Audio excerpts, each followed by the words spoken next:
Good morning, aspirant. Hope you all are doing well, your days are going productive, and you are doing excellent in your studies. So, इस video का topic है kinetics का complex reactions. Last video तक हमने देख लिया था different order of reactions. उसके बाद हमने देखा था एक रिएक्शन का जो ऑर्डर होता है वो एक्सपेरिमेंटल होता है, तो उसको कैसे डिटरमाइन करेंगे। So we have seen few order determination techniques. उसके बाद का जो टॉपिक है वो है कॉम्प्लेक्स रिएक्शन। कॉम्प्लेक्स रिएक्शन का मतलब है एक रिएक्शन अगर सिंगल स्टेप में नहीं जा रहा है। सपोज ए से बी बन रहा है, अगर ये सिंगल स्टेप में नहीं बन रहा है तो ये कॉम्प्लेक्स रिएक्शन बन जाता है। तो कॉम्प्लेक्स रिएक्शन का जनरली तीन केस पॉसिबल होता है। सपोज ए से बी बन रहा है, बी से फिर बैक होके ए बन रहा है, तो मतलब ये एक रिवर्सिबल रिएक्शन हो गया। तो ये एक केस हो गया जो कॉम्प्लेक्स रिएक्शन में हम स्टैंडर्ड फॉर्म में पढ़ते हैं। सेकंड क्या है, सपोज ए से बी बना, बी से फिर सी बना, तो ये कॉम्प्लेक्स रिएक्शन हो गया। तो ये जो कॉम्प्लेक्स रिएक्शन है इसको हम बोलते हैं कॉन्जिक्यूटिव रिएक्शन। पहले जो वन था उसको हम बोलते हैं reversible reaction.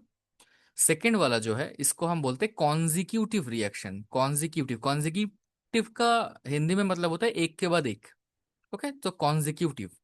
For example, Narendra Modi is winning in the election in consecutive years और इन कंजिक्यूटिव इलेक्शंस। कंजिक्यूटिव का मतलब है एक के बाद एक।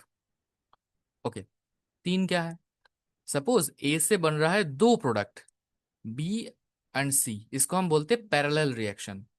तो मतलब बी और सी पैरेलली ए से बन रहा है, ठीक है। तो ये है पैरेलल रिएक्शन, पैरेलल रिएक्शन। तो इसको हम एक एक करके पढ़ेंगे। पहला जो टॉपिक ऑफ डिस्कशन है वो है काइनेटिक्स ऑफ कॉम्प्लेक्स रिएक्शन में reversible reaction.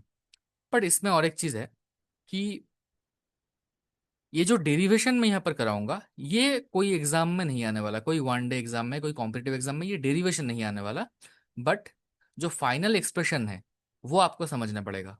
So for sake of simplicity मैं डेरिवेशन एक बार करवा दूंगा, बट वो फाइनल एग्जाम के लिए इंपॉर्टेंट नहीं है। सपोज एक रिएक्शन है ए प्लस बी से प्रोडक्ट बन रहा है। अगर इस रिएक्शन का जो है ऑर्डर हम ऐसे लिखे, ए प्लस बी से प्रोडक्ट अगर हम लिखे R proportional to concentration of A to the power alpha and B to the power beta, अगर ऐसे हम रेट एक्सप्रेशन को एक्सप्रेस करें, ऐसे हम कर सकते हैं। एंड ये जो है ये ए के रेस्पेक्ट में ऑर्डर है, ये बी के रेस्पेक्ट में ऑर्डर है। ए के रेस्पेक्ट में ऑर्डर है अल्फा, बी के रेस्पेक्ट में है बीटा। अगर अल्फा एंड बीटा का वैल्यू ए एंड बी के बराबर आ गया, मतलब alpha equal to A beta equal to B, तो अल्फा प्लस बीटा हो जाएगा A plus B. That means order हो जाएगा मॉलिक्यूलरिटी के इक्वल। मॉलिक्यूलरिटी का मतलब क्या है, मैंने बताया था कि एक रिएक्शन में कितना रिएक्टेंट इन्वॉल्व होता है, तो वो है मॉलिक्यूलरिटी। तो यहाँ पर कितना रिएक्टेंट है, ए रिएक्टेंट का ए मोल, बी रिएक्टेंट का स्मॉल बी मोल, सो ए प्लस बी है टोटल मॉलिक्यूलरिटी। मॉलिक्यूलरिटी मतलब अगर 2a + 3b से एक ही सिंगल स्टेप में प्रोडक्ट बन रहा है तो इस रिएक्शन का मॉलिक्यूलरिटी है 3 + 2 5। अगर सिंगल स्टेप में प्रोडक्ट बन रहा है तो यहाँ पर देखो ऑर्डर एंड मॉलिक्यूलरिटी इक्वल हो रहा है।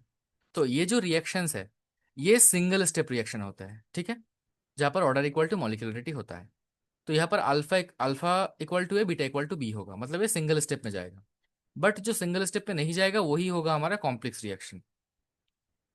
तो कॉम्प्लेक्स रिएक्शन में एक जो रिवर्सिबल रिएक्शन है, कॉन्जिक्यूटिव रिएक्शन है, पैरेलल रिएक्शन है।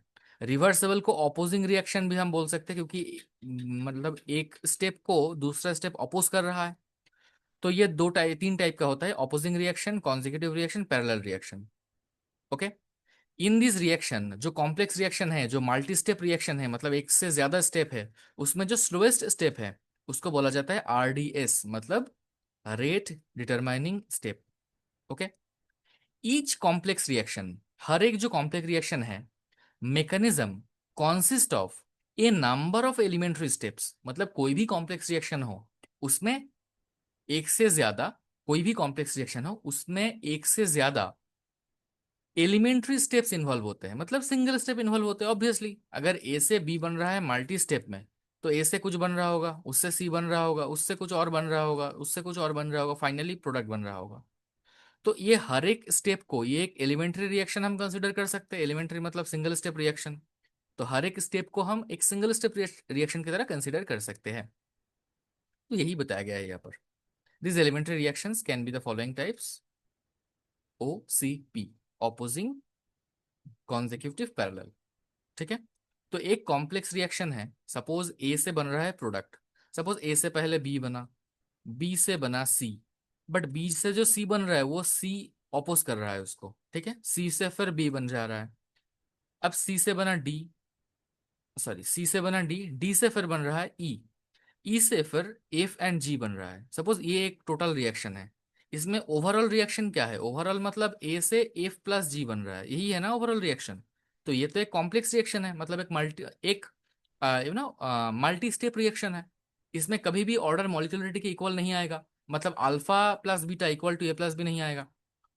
अब यहाँ पर सपोज ये एक सिंगल स्टेप रिएक्शन है, ये एक कौन सा रिएक्शन है? ये एक रिवर्सिबल रिएक्शन है या ऑपोजिंग रिएक्शन है। ये जो है ये एक कॉन्जिक्यूटिव रिएक्शन है, ये जो है ये एक पैरेलल रिएक्शन है। मतलब एक सिंगल स्टेप एक रिएक्शन, कॉम्प्लेक्स रिएक्शन को हम बहुत सारे एलिमेंट्री रिएक्शन की तरह कंसिडर कर सकते हैं। एंड जो रिएक्शन ये तीन टाइप का हो सकता है। I hope it's clear. Now हम पढ़ेंगे रिवर्सिबल रिएक्शन पहले, रिवर्सिबल या ऑपोजिंग रिएक्शन। सपोज एक रिएक्शन है जिसमें A and B, A reactant है बी प्रोडक्ट है, बट प्रोडक्ट बी से फिर ए बन रहा है, मतलब ये रिएक्शन ऑपोज हो रहा है।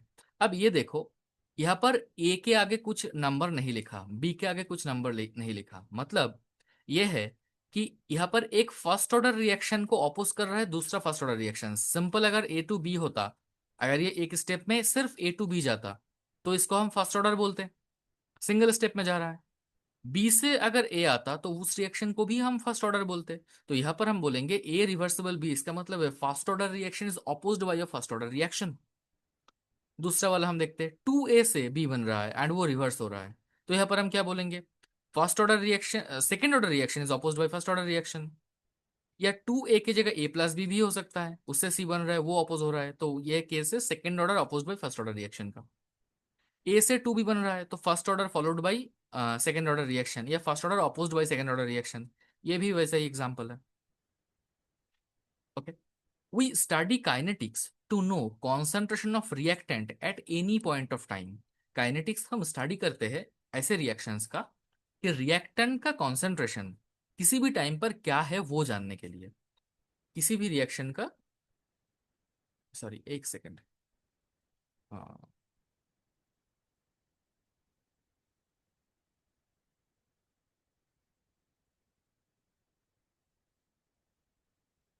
पर मुझे दिखाई नहीं दे रहा।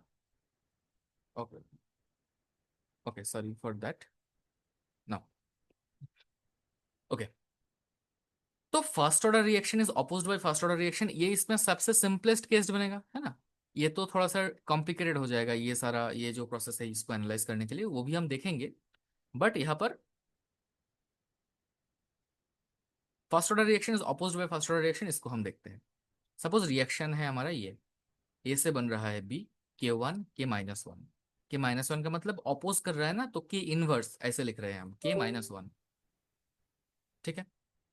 अब जब t इक्वल टू जीरो था, जब कोई भी प्रोडक्ट नहीं बना, तो ए का कॉन्सेंट्रेशन है स्मॉल ए। जब कुछ टाइम गया t इक्वल टू टी, उस टाइम पे कैप जो स्मॉल ए था उससे कुछ अमाउंट डिकम्पोज हो गया, एक्स अमाउंट सपोज डिकम्पोज हो गया। एंड जितना डिकम्पोज हुआ उतना ही तो बी बनेगा। तो एक्स अमाउंट डिकम्पोज हुआ तो एक्स अमाउंट ही बी बन रहा है।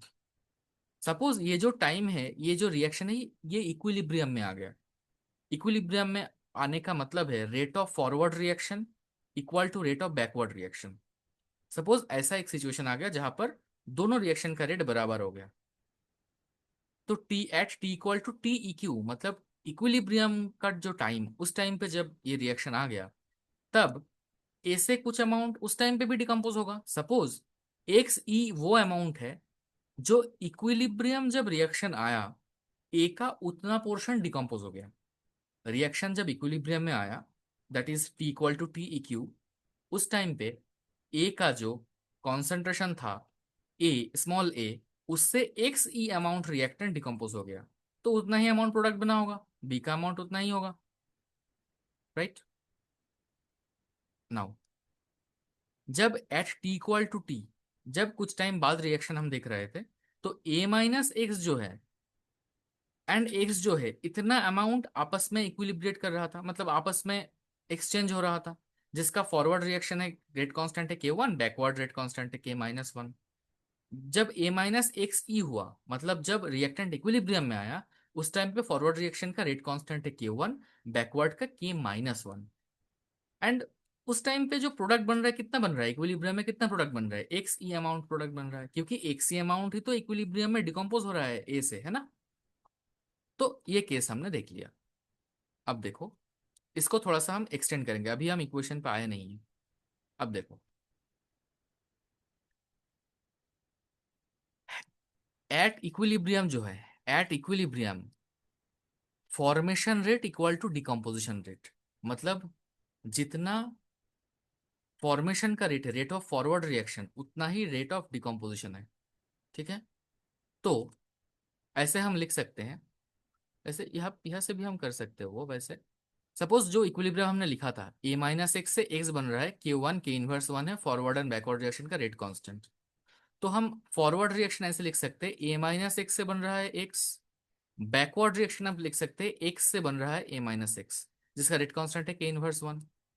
अब जो है, इसको डिफरेंशिएट करेंगे हम, dx dt, यह है रेट कांस्टेंट dx dt, मतलब टोटल कितना एक्स फॉर्म हो रहा है, फॉर्म टोटल dx dt मतलब क्या, कितना एक्स फॉर्म हो रहा है या डिकम्पोज हो रहा है।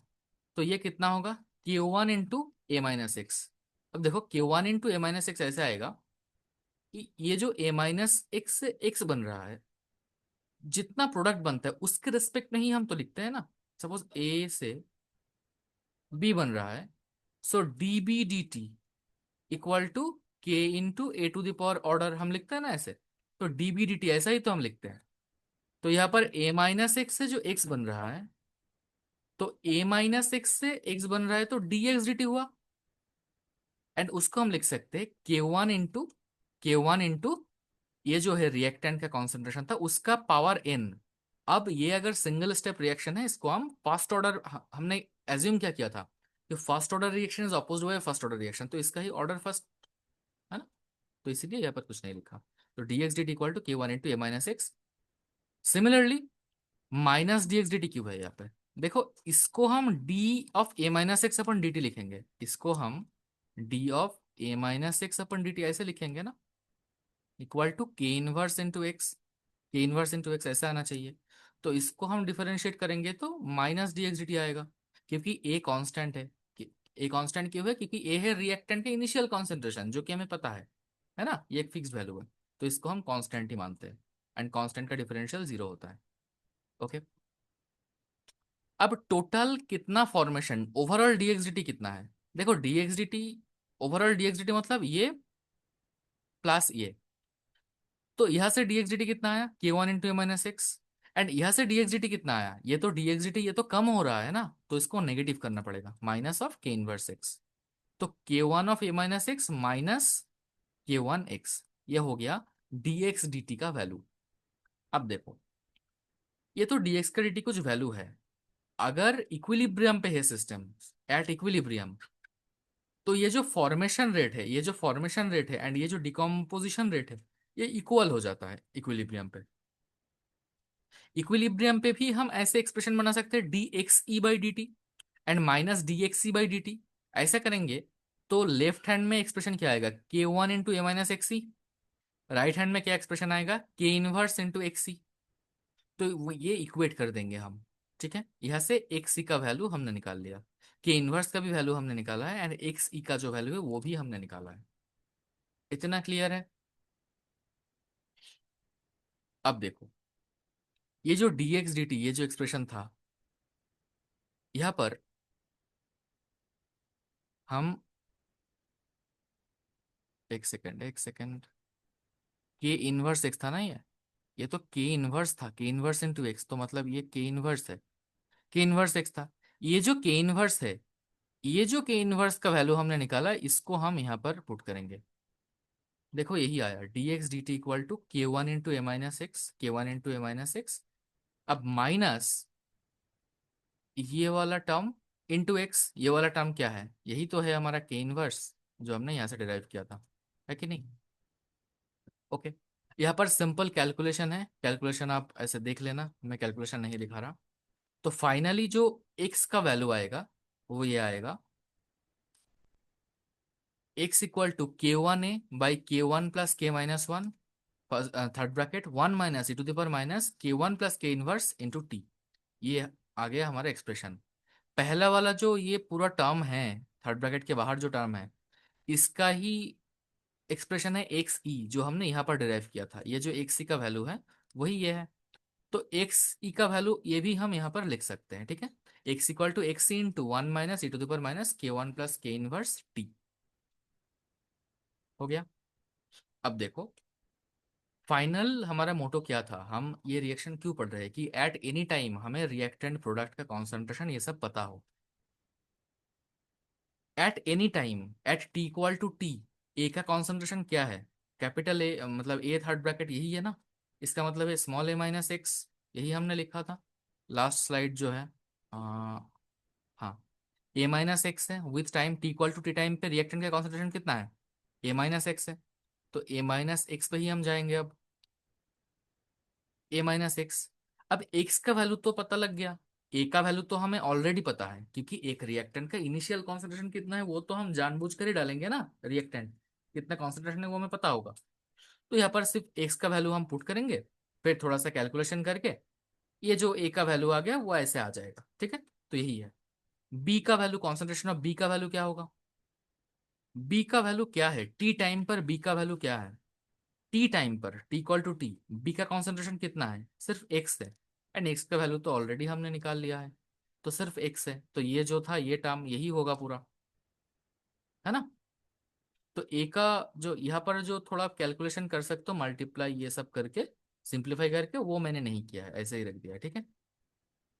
तो आपका एग्जाम में के लिए कितना क्या इंपॉर्टेंट है, ये जो फाइनल एक्सप्रेशन है एक्स का वैल्यू, के इनवर्स का वैल्यू, एक्स सी का वैल्यू, ए का वैल्यू, बी का वैल्यू, ये जो फाइनल एक्सप्रेशंस है यही आपके लिए इंपॉर्टेंट है, ठीक है। At equilibrium, that is at T equal to T equilibrium, capital A का कॉन्सेंट्रेशन क्या है इक्विलिब्रियम पे, वहां पर जो था लास्ट एक्सप्रेशन जो लास्ट पेज में मैं दिखा रहा था, ए माइनस एक्स सी है। अब ए माइनस एक्स सी की जगह पर ये वैल्यू पुट कर दो, क्या होगा, ए minus K one A by K one plus K inverse.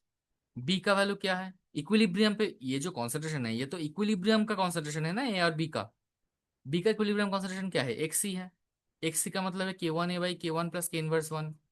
तो ये जो टर्म है यहाँ पर, ये जो टर्म आप दिख रहे हो, एक सेकंड में हाईलाइट कर देता हूँ,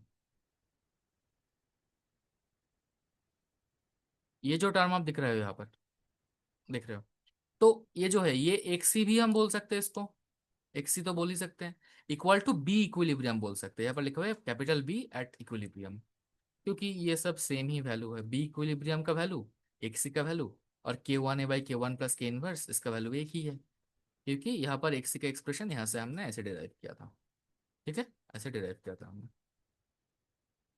तो ये हमारा हो गया ऑपोजिंग रिएक्शन या रिवर्सिबल रिएक्शन। नेक्स्ट हम पढ़ते हैं पैरेलल रिएक्शन, ठीक है। नेक्स्ट रिएक्शन है parallel reaction. The reactions in which reactant react to form more than one product via more than one pathway। एक रिएक्टेंट से दो या दो से ज्यादा, मतलब एक से ज्यादा अगर प्रोडक्ट बन रहा है एंड डिफरेंट पाथ फॉलो कर रहा है, तो वैसे रिएक्शन को हम बोलते हैं पैरेलल रिएक्शन या साइड रिएक्शन या साइमल्टेनियस रिएक्शन।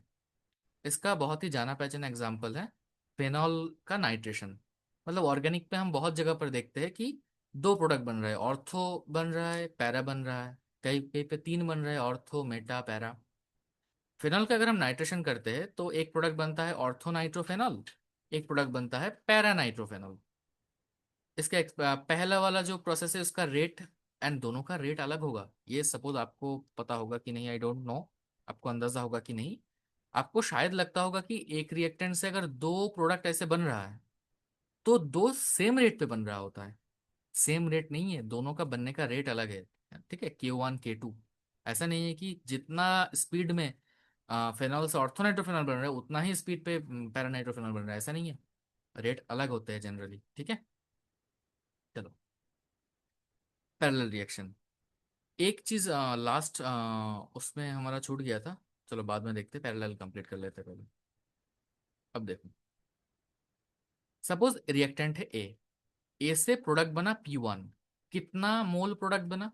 N1 मोल प्रोडक्ट बना। सेकेंड प्रोडक्ट क्या है? P2। कितना मोल बना? N2 बना। ए से P1 जो प्रोडक्ट है उसका बनने का जो रेट कांस्टेंट है वो है K1।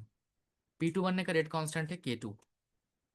के ओवरऑल मैंने ऐसे ही लिखा है कि ओवरऑल रिएक्शन का रेट अगर के ओवरऑल में लिखता हूं तो के ओवरऑल इसके करिस्मा आप अभी छोड़ भी सकते हो इसको। के ओवरऑल मतलब ओवरऑल कितना रेट है। ठीक है, बट ओवरऑल ऐसा कोई रेट हम डिफाइन कर नहीं सकते। मतलब एक ही स्टेप बाय स्टेप हमें करना पड़ेगा कि K1 एंड K2 क्या है, कौन सा प्रोडक्ट कितना रेट पे बन रहा है, यही यहाँ का क्वेश्चन है।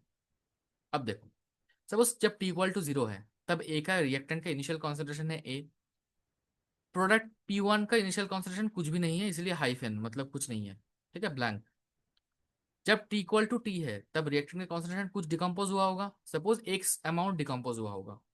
एंड P1 जो प्रोडक्ट है उसका कॉन्सेंट्रेशन, फाइनल कॉन्सेंट्रेशन है P1। P2 जो प्रोडक्ट है उसका फाइनल कॉन्सेंट्रेशन है P2।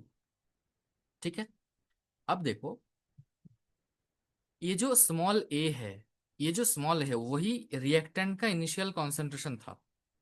वही रिएक्टेंट का इनिशियल कॉन्सेंट्रेशन था, ये जो स्मॉल ए। उससे ही तो प्रोडक्ट P1 बन रहा है, उससे ही तो प्रोडक्ट P2 बन रहा है। मतलब P1 कॉन्सेंट्रेशन में, P2 कॉन्सेंट्रेशन में। एंड विथ टाइम ए का कितना अमाउंट बच गया है? A-X अमाउंट बच गया है। तो ये जो ए है ये इक्वल टू होना चाहिए P1 plus P2 plus A-X। वही लिखा गया है यहाँ पे। ठीक है, अब देखो, minus DA/dt equal to K1 × A। Rate of decomposition of A, इसको हम P1 प्रोडक्ट के टर्म्स पे लिख रहे हैं। तो minus DA/dt equal to K1 × A। And minus DA/dt यही है, इसका ही डिकम्पोजिशन हम किसके टर्म्स पे लिख सकते हैं? K2 के टर्म्स पे। सो K2 × A। दोनों हमने लिख लिया। ओवरऑल ये जो है, दोनों ओवरऑल ए को डिकम्पोज तो कर रहा है ना दोनों। इसीलिए कितना ओवरऑल डिकम्पोजिशन हो रहा है, टोटल डिकम्पोजिशन ऑफ ए कितना हो रहा है? ये प्लस ये minus DA/dt overall equal to K1 A plus K2 A। अब ये जो एक्सप्रेशन आया, इससे हम ये लिख सकते हैं, -DA/dt को साइड पे ले जाते हैं एंड ए को कॉमन लेके नीचे लेके आते हैं। तो ये आ जाएगा। यहाँ से फर्स्ट ऑर्डर का जो रेट एक्सप्रेशन जैसे आएगा बिल्कुल उसी तरह ये एक्सप्रेशन हमारा आ जाएगा, A=A0 e⁻k1 + k2t। तो कैपिटल ए का कॉन्सेंट्रेशन आ गया। कैपिटल ए का कॉन्सेंट्रेशन का मतलब है A-X आया है।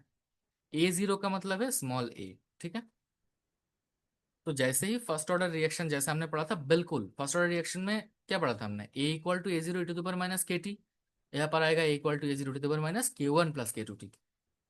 ओके, अब देखो, प्रोडक्ट P1 के रिस्पेक्ट में हम बात करते हैं।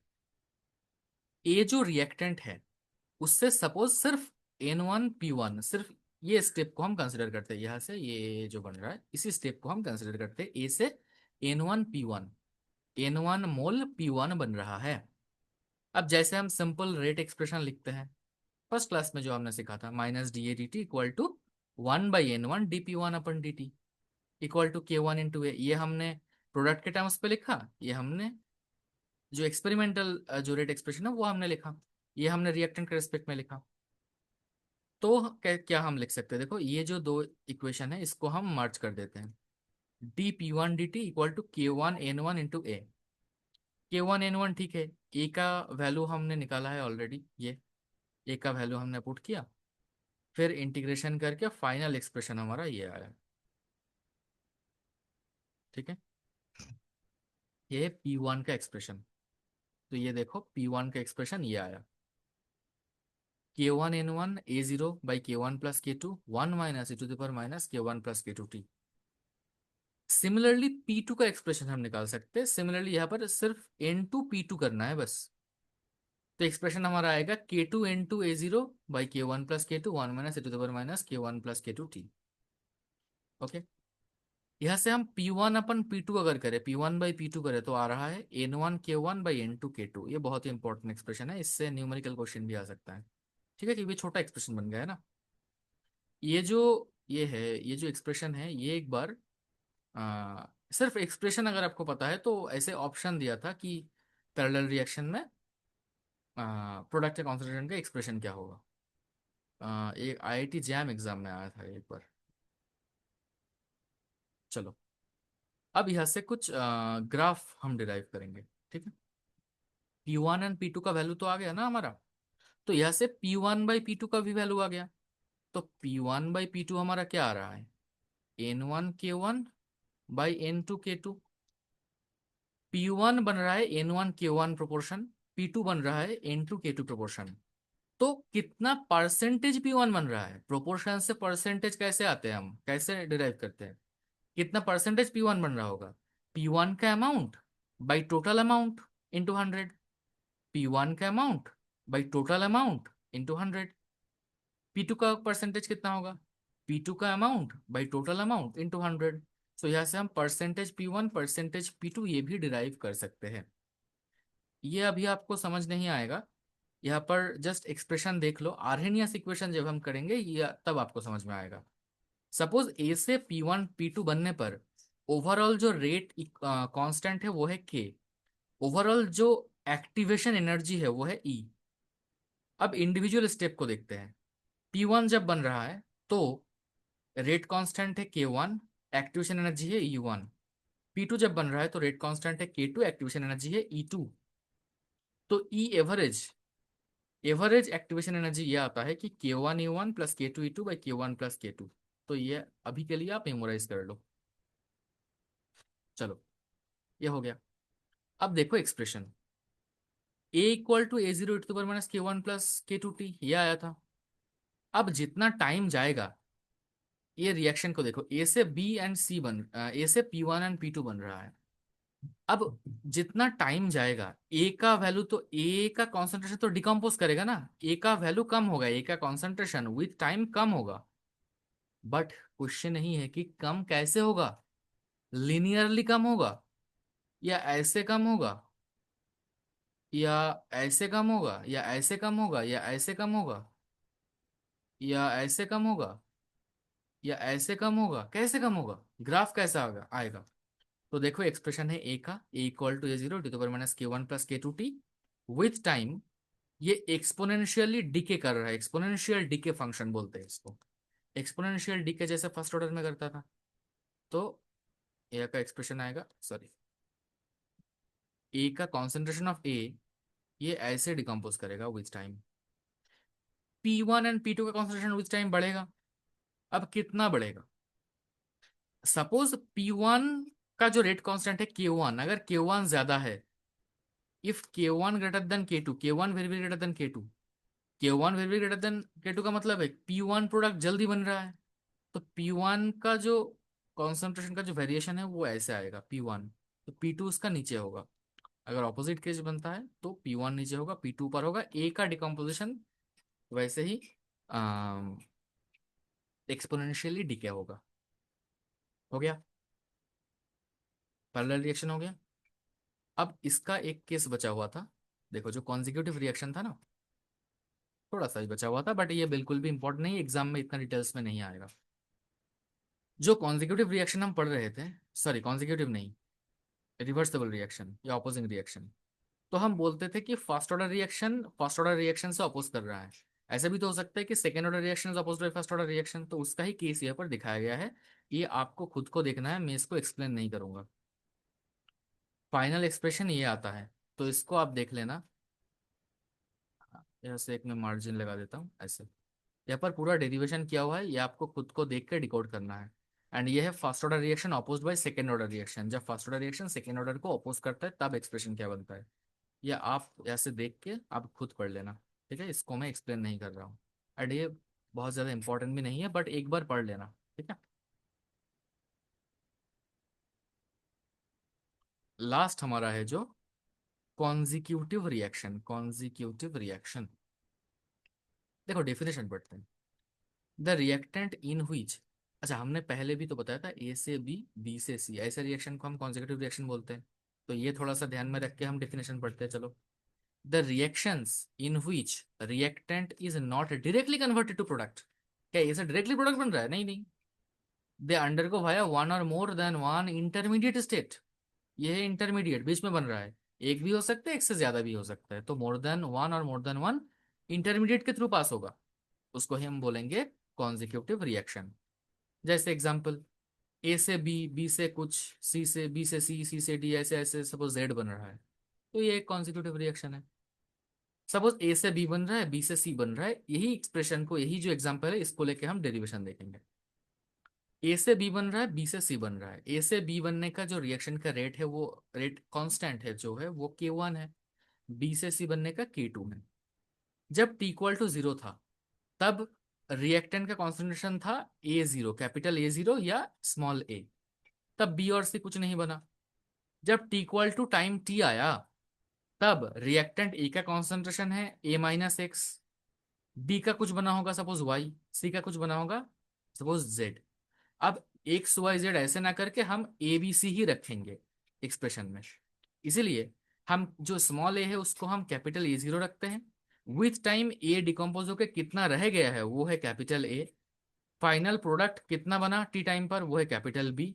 फाइनल प्रोडक्ट कितना बना टी टाइम पे वो है कैपिटल सी। ये है amount of product forming after time T. अब देखो, रिएक्टेंट का इनिशियल कॉन्सेंट्रेशन क्या था, A0 था। A0 से ही तो बी बना, सी बना, और इतना अमाउंट ऑफ ए बच गया, तो A0 इक्वल टू A+B+C। ठीक है, अब देखो यहाँ पर बी का फॉर्मेशन का क्या गेम है। बी ए से बन रहा है, बट बी सी बनने के लिए डिकम्पोज हो रहा है, मतलब बनने के लिए, मतलब बी एक बार बन रहा है, एक बार डिकम्पोज हो रहा है। तो DB/dt मतलब net rate of formation of B. B का फॉर्मेशन का इक्वेशन हम क्या लिख सकते हैं, K1 × DA/dt, या sorry K1 × concentration of A minus B का डिकम्पोजिशन का एक्सप्रेशन क्या लिख सकते हैं, -K2 × B, डिकम्पोजिशन के लिए -K2 × B। जैसे एक, जैसे ये जो इक्वेशन है इसको हम छोटा करके लिख सकते हैं, ए से बी एक रिएक्शन है, बी से सी एक रिएक्शन है। ये सपोज K1 है इसका रेट कांस्टेंट, यहाँ पर इसका K2 है। इसके लिए ऐसे लिख सकते हैं क्या हम, DB/dt equal to K1 × A, ये तो हम लिख सकते हैं ना। इसके लिए क्या लिख सकते हैं, यहाँ पर DB/dt इसको हम ऐसे भी लिख सकते हैं -DA/dt, ये भी लिख सकते हैं। इसके लिए क्या लिख सकते हैं, DB/DB/dt equal to DC/dt equal to K2 × concentration of B, ये लिख सकते हैं। अब टोटल B कितना बन रहा है, DB/dt यहाँ से इतना बन रहा है K1 × A, K1 × A लिखा। यहाँ से कितना बन रहा है, K2 B अमाउंट बन रहा है क्या, एक्चुअली नहीं, डिकम्पोज कर रहा है, तो माइनस यहाँ पर ले जाएंगे तो DB/dt का वैल्यू भी यहाँ पर ऐड कर देंगे, -K2 × B। तो यह है फॉर्मेशन रेट, यह है डिसअपियरिंग रेट। ठीक है, अब चलो यहाँ पर क्या है, यहाँ पर जो प्रूफ है वो थोड़ा सा कॉम्प्लिकेटेड हो जाता है। यहाँ पर जो रिएक्शन का,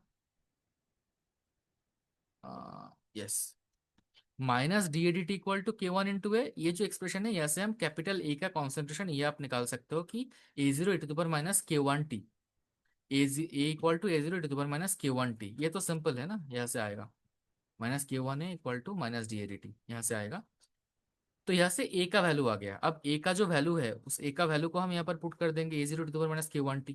अब ये जो एक्सप्रेशन आया इसका दोनों साइड पे e⁻k2t, ये मल्टीप्लाई करना पड़ेगा दोनों साइड पे। मल्टीप्लाई करोगे तो दोनों साइड पे डिफरेंशियल इक्वेशन आ जाएगा, जिसको सॉल्व करने पर बी का कॉन्सेंट्रेशन ये आएगा। ठीक है, ये एक्सप्रेशन आईआईटी जैम में गेट में आ चुका है पहले। ठीक है, अब देखो, ए का कॉन्सेंट्रेशन हमें पता है। अब मैं इसको रब करता हूँ, इसको रब करता हूँ। ए का कॉन्सेंट्रेशन ये हमें पता है, ये। बी का कॉन्सेंट्रेशन अब हमें पता चल गया, ये। सी का कॉन्सेंट्रेशन जानने के लिए क्या करना पड़ेगा? A0 से ए एंड बी को रिड्यूस करना पड़ेगा, मतलब, है ना, मतलब सब्सट्रैक्ट करना पड़ेगा। ठीक है, तो सी का वैल्यू ऐसा आएगा। ये भी एक बार आया था नेट एग्जाम में। तो हो गया हमारा। बस अब ये ग्राफ देख लो, उसके बाद खत्म।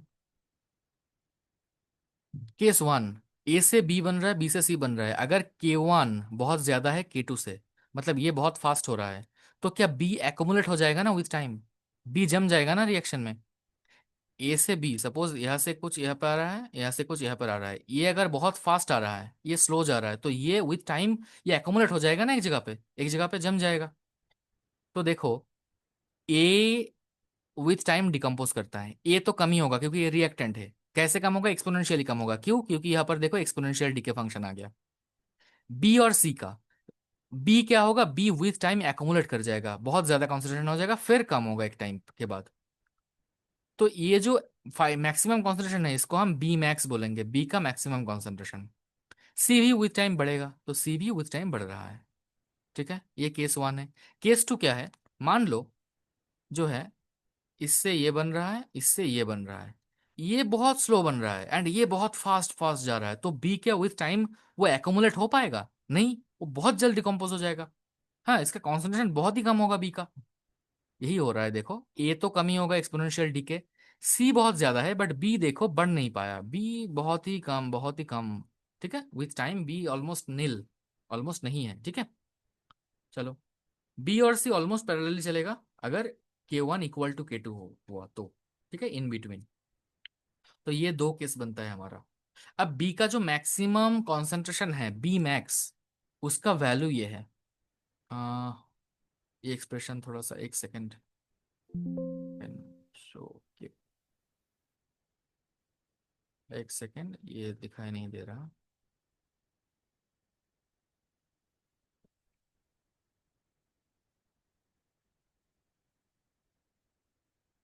इसको मैं थोड़ा सा एनलार्ज कर लेता हूँ, अब दिखेगा इसको। ओके, अब देखो, in every case B is reaching, in every case B reaching to some maximum concentration, है ना। लास्ट में हमने देखा था कि यहाँ पर भी मतलब एक ज्यादा होकर फिर कम हो रहा है थोड़ा सा। तो इसीलिए बी का एक मैक्सिमम कॉन्सेंट्रेशन होना चाहिए। बी का जो एक्सप्रेशन है, इसको डेरिवेटिव करेंगे, डेरिवेटिव करके जीरो आएगा। ये मैथमेटिकल टर्म्स है। जब मैक्सिमम मिनिमम केस होता है, हम एक चैप्टर पढ़ते हैं ना मैथमेटिक्स में, मैक्सिमम मिनिमम। तो जब मैक्सिमम या मिनिमम होता है, उस टाइम पे डेरिवेशन डेरिवेटिव जीरो होता है, फर्स्ट ऑर्डर डिफरेंशियल जीरो होता है। तो उसको यूज करके बी मैक्स का फॉर्मूला ये आएगा, B max equal to A0 K1/K2 to the power K2/K1 + K2। ठीक है, एंड कितना टाइम में वो मैक्सिमम तक पहुंचेगा, वो है टी मैक्स। टी मैक्स का वैल्यू आएगा ये, ln K1/K2/K1 - K2। तो ये दो एक्सप्रेशन भी आपको मेमोराइज करना है। ठीक है, ये डेरिवेशन पे मत जाना इसका। ठीक है, if K2 very very greater than K1, K2 very very greater than K1 का मतलब है इससे बहुत जल्दी जा रहा है, बी से सी बहुत जल्दी बन रहा है, उस टाइम पे बी का एग्जिस्टेंस बहुत ही कम होगा। उसको बोलते हैं B has transient existence. B has transient existence. So जब K2 बहुत ज्यादा होगा, तो बी का ट्रांजिएंट एग्जिस्टेंस होगा, एंड वहां पर ही हम स्टेडी स्टेट अप्रोक्सीमेशन लगाते हैं। नेक्स्ट क्लास में हम पढ़ेंगे अप्रोक्सीमेशन क्या होता है। तो वहां पर हम स्टेडी स्टेट अप्रोक्सीमेशन लगाते हैं, वो हम नेक्स्ट क्लास में पढ़ेंगे। तो यहाँ पर टोटल आपको क्या क्या याद रखना है? ये जो कॉन्जिक्यूटिव रिएक्शन है, इसमें ए बी सी का कॉन्सेंट्रेशन आपको याद रखना है, टी मैक्स बी मैक्स का वैल्यू आपको याद रखना है, ट्रांजिएंट एग्जिस्टेंस कब होता है ये आपको याद रखना है, ग्राफ कैसा होता है ये आपको याद रखना है।